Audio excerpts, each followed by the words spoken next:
Hey salut! Est-ce que tu sais ce que c'est que... Non, pas ça, on s'en fout. Est-ce que tu sais ce que c'est qu'une faille de sécurité? Bah, une faille de sécurité, c'est un problème dans ton code qui va permettre à un attaquant ou à quelqu'un de mal intentionné, évidemment, ou de bien intentionné, peu importe si c'est un chercheur éthique, de trouver un moyen d'exploiter ton application pour faire ce qu'il veut. Donc soit accéder au système, soit récupérer de la data, etc., etc. On est tous à une époque où on commence à coder avec de l'IA, donc ça c'est très cool, hein, je vous ai montré, j'ai fait plein de vidéos là-dessus, je vous explique comment on fait ça. Mais aujourd'hui, on va voir comment on fait pour rechercher des vulnérabilités dans du code avec de l'IA. Tout ça en local, gratos, avec un super outil. Mais avant d'aller plus loin, je voudrais remercier les Patreons parce que c'est grâce à vous que je peux faire ces vidéos. Donc merci les Patreons. Et puis si vous êtes abonné à YouTube, c'est cool. Si c'est pas encore le cas, n'hésitez pas à vous abonner et à laisser un petit commentaire, ça me fait plaisir. Et à nous rejoindre sur Patreon, patreon.com/Corben. Vous aurez toutes ces merveilleuses vidéos en avant-première. Voilà. Je vais donc vous emmener sur mon écran pour vous montrer ce projet qui est un projet open source qui s'appelle Oasis. Exactement comme le groupe de rock ou l'endroit dans le désert où on a un petit peu d'eau. Et Oasis, ça veut dire OLAMA, Automated Security Intelligence Scanner. Donc en gros, un scanner automatisé pour faire de la Security Intelligence, donc de la recherche de vulnérabilité, en utilisant des outils locaux d'IA, donc via OLAMA, c'est-à-dire des modèles comme vous voulez. Hein, ça peut être Qwen, Llama, DeepSeek, voilà, Mistral, ce que vous voulez, puisqu'on se repose sur OLAMA.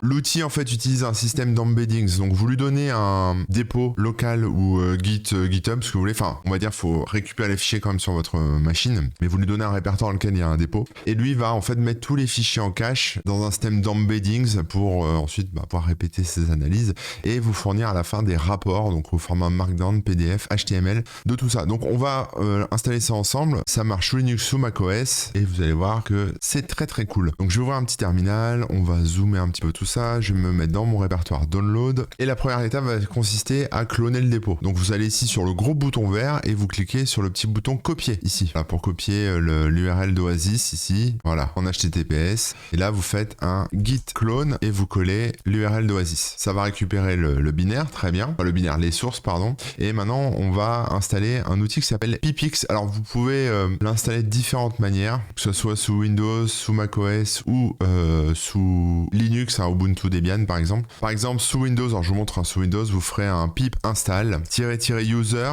pipx. Alors ça je pense que ça marchera très bien aussi sur macOS et sur Ubuntu. Voilà, je l'installe. Alors, moi il était déjà un petit peu installé. Alors il vous faudra aussi, j'ai pas précisé, mais il vous faudra Python, une version supérieure à la 3.7. Donc 3.10, 3.11, ce que vous voulez.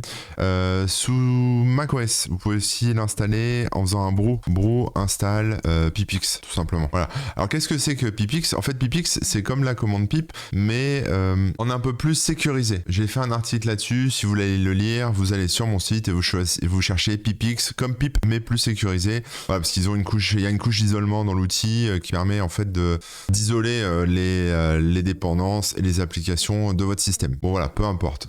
Sous Linux, vous pouvez aussi l'installer comme ceci ou même sous macOS. Vous pouvez l'installer comme ceci en lançant la commande Python-M et après mettre la commande pip juste derrière. Bon voilà, ça c'est... Je pense que vous avez déjà fait un peu de Python, c'est pas un souci.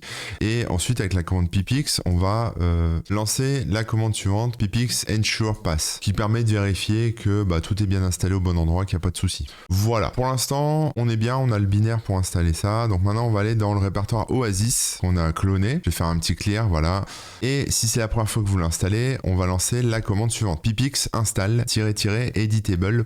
Ça va permettre d'installer toutes les dépendances, tout ce qu'il faut. Donc ça va aller chercher en fait tout ce dont ça a besoin dans le répertoire de Oasis et installer tout ce qu'il faut. Alors moi j'ai déjà tout installé, donc évidemment il me dit c'est bon, il n'y a rien à faire, très bien. Si vous voulez faire une mise à jour aussi, vous pouvez faire un pipx upgrade Oasis. Voilà, ça va mettre à jour les libs, etc. Tout ce qu'il faut dans la dernière version. Bon, c'est la dernière version que j'ai. Très cool, je suis content, tout est bien. Maintenant, ce dont on a besoin, c'est de OLAMA. OLAMA, j'en ai parlé 1 milliard de fois, je pense que vous commencez à connaître, mais si ce n'est pas le cas, vous allez sur le site olama.com, donc o2lama.com, et là vous avez download, un gros bouton download, et vous pouvez le charger pour macOS, Linux, Windows. Une fois que c'est installé, vous avez ce petit lama là-haut, voilà, qui tourne, très bien.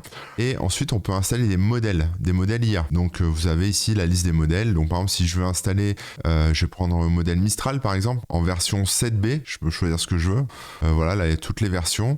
Si je veux Mistral en 7B, voilà, j'ai juste à cliquer ici, par exemple, Olama Run Mistral. Voilà, je copie ça et ensuite, je lance ça. Alors, Run, ça va lancer le modèle IA. Si je veux juste le récupérer sans le lancer, je peux mettre à la place de Run la commande Pull. Voilà. Ça va aller télécharger le modèle Mistral qui fait 4 Go 1, le mettre en local sur ma machine. Voilà. Donc vous récupérez les modèles, les modèles sur lesquels vous voulez faire travailler l'IA pour la recherche de failles. Je vous recommande pas d'installer des modèles très verbeux comme DeepSeek ou ce genre de trucs parce qu'en fait ces outils réfléchissent et du coup font beaucoup de... Enfin c'est très très lent quoi, c'est extrêmement lent. Donc moi ce que je vous recommande c'est de se concentrer sur un Qwen 2.5 qui est un peu moins lent ou un système un peu plus basique comme une version codeur par exemple de Llama ou une version codeur de Mistral, bon voilà ce genre de choses. Il vous faudra aussi un autre modèle qui est un peu spécial avec Ollama qui est ce modèle là qui s'appelle Nomic Embed Text. C'est un modèle pour faire de l'embeddings. L'embedding c'est quand on compile quelque part des documents pour les mettre dans une espèce de base de vecteurs pour ensuite pouvoir y retourner plus rapidement et on a besoin de ça en fait. Donc c'est pas forcément indiqué sur la page d'Oasis mais on va l'installer aussi. Donc vous allez faire un Ollama pool nomic-embed-text. Voilà, pour moi il est déjà installé donc voilà très bien. Une fois que vous avez le ou les modèles qui vous intéressent et le modèle d'embeddings Nomic dont je viens de vous parler, il suffit maintenant d'aller récupérer un dépôt d'un projet que vous voulez analyser, donc un dépôt ou alors de mettre un répertoire de code de votre projet. Donc moi par exemple j'ai un script de gestion pour ma newsletter par exemple, donc je vais retourner dans mon répertoire download et je vais le cloner. Je vais faire un git clone de mon projet. C'est un projet qui est privé, hein, on ne pourrait pas le cloner vous parce que vous n'avez pas les clés, mais peu importe. Donc ça c'est un plugin que j'ai fait pour WordPress pour envoyer des newsletters automatisés, etc. Ok. Maintenant peut-être qu'il y a des failles dedans, peut-être que voilà ça va mettre à mal mon WordPress. Alors pour analyser tout ça, je vais retourner dans mon répertoire d'Oasis, voilà, faire un petit clear et je vais lancer la commande Oasis suivi du dossier qui contient mes sources, voilà, Corben-newsletter.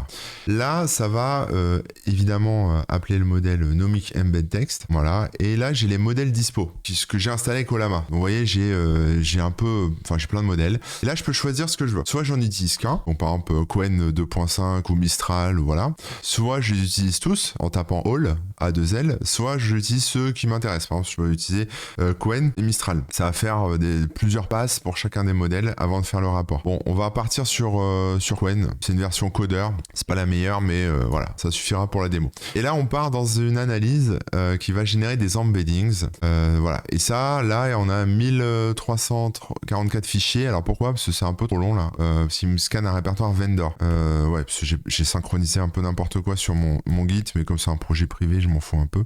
On va aller faire un peu de ménage d'abord. Dans le dossier, voilà, je vais faire un rm-rf vendor, j'ai pas besoin de ça. Et je vais retourner dans mon dossier Oasis. Et je vais relancer ma commande. Voilà. Je remets mon modèle numéro 6, donc Qwen. Là, vous voyez, j'ai que 25 fichiers, donc ça allait un peu plus rapidement, quoi. Alors, il faut savoir que la génération des embeddings est très lente. C'est très long. Donc, vous lancez le truc et vous partez faire un trail, vous partez en expédition en Australie pendant 6 mois, vous pouvez partir boire un café, enfin vous faites ce que vous voulez, vous pouvez partir acheter des clopes, mais par contre il faudra revenir après. Voilà, faites ce que vous voulez, mais sachez que c'est long, surtout vers la fin. Vous allez être à 92, 95, 96, 98%, ça prend 3 plombes. C'est le temps que le modèle, que l'embedding se crée et se fasse. Donc là il est 14h30 et je vous reprends dès que c'est fini, donc je pense dans peut-être une demi-heure, un truc comme ça, pour pas beaucoup de fichiers. Donc imaginez sur des gros projets le temps que ça peut prendre. Bon, j'ai été mauvaise langue, hein. Je suis parti me faire un café, c'est terminé. Voilà, on a fini. Alors ça a généré des embeddings, donc ça a mis 2 minutes 18, ça va. Mais après, il n'y a vraiment pas beaucoup de fichiers dans mon projet. Je l'ai lancé sur d'autres projets un peu plus costauds et ça a vraiment pris beaucoup plus de temps sur la génération des embeddings. Maintenant, qu'est-ce qui se passe? Maintenant, j'ai une analyse qui s'est lancée. Donc là, on voit peut-être pas très bien. Je vais essayer d'agrandir un peu la fenêtre. Voilà. Donc il est en train de créer en fait des fichiers de log et il est en train d'analyser mon projet. Alors vous allez me dire qu'est-ce qu'il cherche? Alors il cherche plein de trucs en fait. Il peut chercher, là on voit qu'il est en train d'essayer de chercher des XSS, donc on a 44% d'analyse. Il peut chercher des injections SQL, il peut chercher des problèmes, vous savez, dans tout ce qui est input, hein, la mauvaise validation des entrées utilisateurs, tout ce qui est exposition de données sensibles, tout ce qui est problème au niveau de la gestion des sessions, tout ce qui est problème de configuration aussi, manquement à la configuration, tout ce qui est problème de log de données sensibles et évidemment tout ce qui est crypto, donc c'est-à-dire l'utilisation de fonctions fonctions cryptographiques pas très performantes ou insécurisées. Donc là, vous l'entendez pas, mais mon ordi souffle un petit peu, ce qui est normal puisque l'IA bosse à fond et Llama, même si j'utilise un petit modèle, taf pas mal. Alors une fois encore, le modèle que j'utilise là est pas forcément le plus performant. L'idée c'est de les coupler. Si vraiment vous avez du temps devant vous, vous pouvez lancer plusieurs modèles, peut-être même tester avec une version DeepSeek V3 ou R1, mais en version codeur et voilà, avoir après en fonction de la puissance de votre machine et des modèles que vous avez à dispo et du temps surtout que vous avez. Alors moi j'ai pas le temps, c'est juste un tuto que je vous fais, donc j'ai pris un petit modèle, enfin un truc qui est censé être rapide et même comme ça je trouve ça un petit peu lent. Notez que si vous voulez tester sur le projet en lui-même, enfin dans le guide il y a des test files avec des fichiers sources qui sont faillibles, avec des vulnes dans les fichiers sources. Donc ça permet de tester aussi le modèle sur des fichiers test. Donc moi je l'ai testé sur un de mes projets à moi, mais si vous le lancez sur ce dossier-là, test files, vous aurez, vous pourrez évaluer un peu évaluer le travail du modèle que vous avez choisi, que ça soit Cohen, Mistral ou autre, peu importe, pour voir si vraiment il fait bien le taf, sachant que là toutes les fonctions sont faillibles. Donc c'est au modèle de trouver les vulnes. Voilà, 94%, on tient le bon bout. Et là maintenant il passe à l'étape suivante, donc tout ce qui est validation des inputs, des champs de saisie, etc. Bon voilà, c'est terminé. Donc j'avais un peu réduit la fenêtre pour que vous puissiez voir un peu l'évolution. Voilà, on a un petit truc d'évolution comme ça. J'ai une erreur ici, alors c'est une erreur que j'ai eu dans tous mes tests, donc je pense pas que ce soit lié à ce que j'analyse, parce que j'ai analysé différents codes sources, mais je pense que le script Oasis, l'outil Oasis c'est un peu jeune encore, donc il y a peut-être des petits soucis, ou alors c'est vraiment le modèle que j'utilise qui est pas capable de bien capter ça, mais bon voilà, peu importe, en tout cas ça a fonctionné, donc à voir maintenant, il faudra peut-être creuser cette partie-là, je sais pas si vous aurez le souci. Et donc l'analyse est terminée, ça a pris un petit peu de temps, vous voyez, ça a pris 38 minutes quand même au total pour scanner vraiment pas beaucoup de fichiers et sur un seul modèle, donc c'est très très lent, faut en avoir conscience. L'analyse est complète, les rapports ont été générés ici, donc les rapports sont dans un dossier sur mon ordinateur et j'ai 3 types de rapports, j'ai un rapport Markdown, PDF ou HTML, donc je vous propose qu'on les regarde. Donc j'ouvre le dossier, voilà, on a Cohen et je vais vous ouvrir les PDF, ça sera plus simple. Donc en termes de cross-site scripting en XSS, voilà ce qu'il m'a noté, donc j'ai un joli petit rapport comme ça, donc c'est plutôt cool. Voilà, donc c'est que des failles low, que des problèmes pas très graves. Et puis ensuite, c'est sympa parce que pour chaque faille remontée, on a donc un score. J'imagine que c'est un score qui vous apprendra pas grand chose, mais voilà, c'est score de similarité, donc c'est à peu près tout le temps la même vulne, avec voilà, des détails, l'explication sur la vulnérabilité, la sévérité. Donc là, on n'a pas de note pour l'instant, l'impact potentiel n'est rien noté. Bon voilà, l'IA remplit un pattern, et évidemment, ce qu'a rempli l'IA, forcément, ça dépend ce qu'a rempli le LLM. Donc là, en l'occurrence, Cohen, ça sera peut-être différent si vous le faites avec DeepSeek, si vous le faites avec Mistral, ou peu importe. Voilà, et ensuite, on a des exemples, on a un vrai rapport à analyser, à éplucher. Et ça, on l'a pour chaque type de vulne. Donc là, c'est tout ce qui est cryptographique, il n'y a pas de faille. Ici, validation input, pas de vulne très importante, on n'est que sur un risque low. Et en plus, c'est même pas sur les vrais fichiers de mon projet, ça a scanné mon point Git, donc ça n'a aucun intérêt. Là, par exemple, j'ai un vrai fichier qui a été analysé, donc là, c'est un fichier admin page, et je vois risque level low, et si je regarde un petit peu, il me dit que voilà, le code qui est faillible, c'est celui-ci, et il me dit voilà, pour mitiger ça, pour éviter que ça se reproduise, voilà comment tu pourrais faire. Voilà, donc on a quand même un petite analyse qui est quand même assez cool. Management session rien, SQL injection rien. Je suis sur un périmètre très petit, j'ai utilisé un petit bout de code, c'est pas un gros projet, donc voilà. Vous avez le Markdown équivalent, le HTML équivalent, et on a aussi l'exécutif summary qui est en fait le rapport de tout ça. Donc là, si je regarde un peu en détail, les failles, les vraies failles, vous voyez, il m'a scanné beaucoup de points Git, j'ai pas pensé à le supprimer. Je vois que là, on a un JSON ici, mais bon, tout ce qu'il veut faire avec ça. Et puis le SRC ici, l'admin page ici. Voilà, donc mon exemple, en tout cas de code que j'ai audité, n'était pas très bien choisi parce qu'il n'y a pas grand chose, j'ai pas beaucoup de contenu dedans.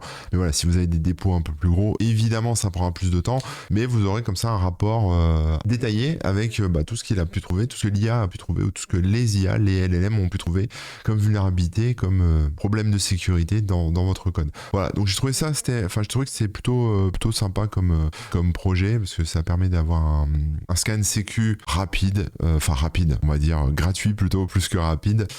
Évidemment, vous en doutez, hein, c'est loin d'être complet. Hein, c'est un scan sécu qui est très sommaire, hein, c'est pas fait par des pros, c'est vraiment les IA qui bossent dessus. Donc, mais plus le modèle est balèze et plus vous aurez des résultats intéressants. Voilà, je trouvais ça cool, donc je voulais vous le partager. Ça s'appelle Oasis, et puis n'hésitez pas à me rejoindre sur Patreon, patreon.com/Corben, et bien sûr à vous abonner à cette chaîne YouTube si vous voulez avoir d'autres vidéos. Allez, ciao, merci.